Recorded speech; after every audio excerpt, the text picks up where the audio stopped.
Rehab was born of our studies. We're both very passionate about design. Interior design.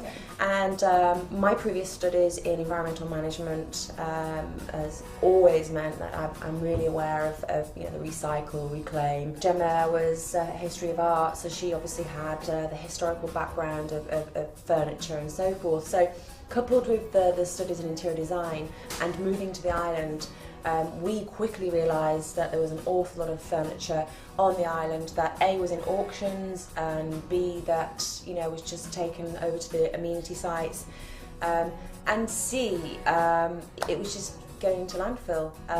And we could see from the quality of these pieces that we could take them back, strip them back, and with our knowledge, rehab them.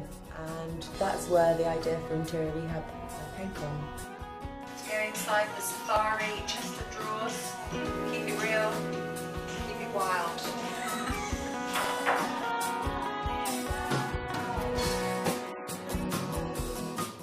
Upcycling is a concept. It's not a new concept by any stretch of the imagination. It's a way of thinking. So you're really looking at taking a piece of what some people deem waste, and you're pretty much improving it and increasing its value. So, for instance, a favourite saying of mine of late is, a beautiful chair that's got a leg missing is still a beautiful chair. And I think upcycling is really a process, like I say, a concept, a way of thinking, of re-evaluating what we're actually putting into landfill. I think it's just about being empathetic to the piece itself and understanding what it was intended to do, bring it back to the design that it was kind of created for, if you like, at the same time making it modern. There's a lot of trial and error though, saying this interior rehab, but we made so many mistakes initially, Massively, didn't we? Yeah. Costly mistakes. Costly mistakes as well, what types of paints to use, and we tried to use, the lowest VOC paints, which again aren't the cheapest paints to use, but we wanted to make an ethical choice in that way. Also, we had to set up with all our tools and the workshop, but we've learnt a lot in the past 7 months. I would say so. I think now the standard of our finishes shows in the pieces, because we have worked hard to get a good level of finish. Of understanding, I think, as well. Definitely.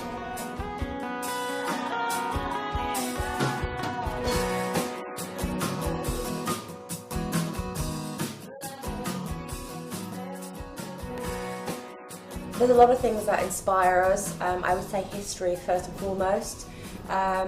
You look back, you can look at a piece of furniture and you can imagine where was that piece, where did it come from, why is it here now?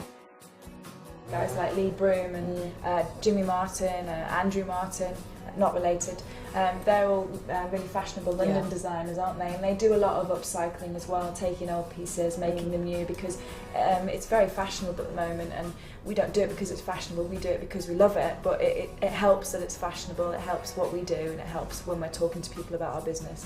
And the Isle of Man itself is inspiration. It's a beautiful island. You're by the sea, beautiful rural glens, and also the history of it. You tend to get a lot of older pieces of furniture here, because of just the community, I think, so it's really interesting and inspiring when you sort of find, wastes and piles of furniture.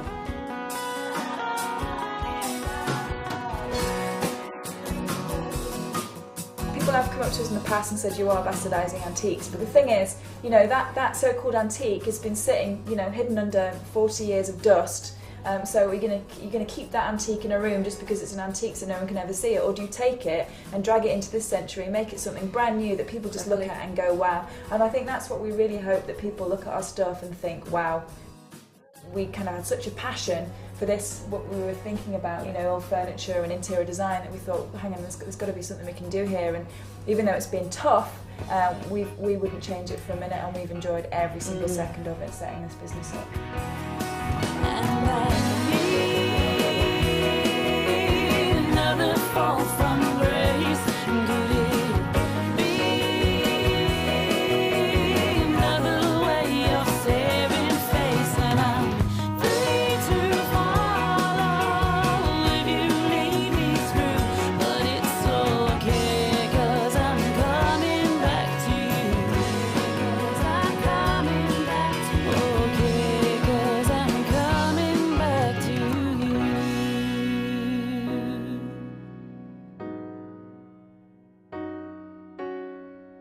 I don't mind not having a day off in 5 months.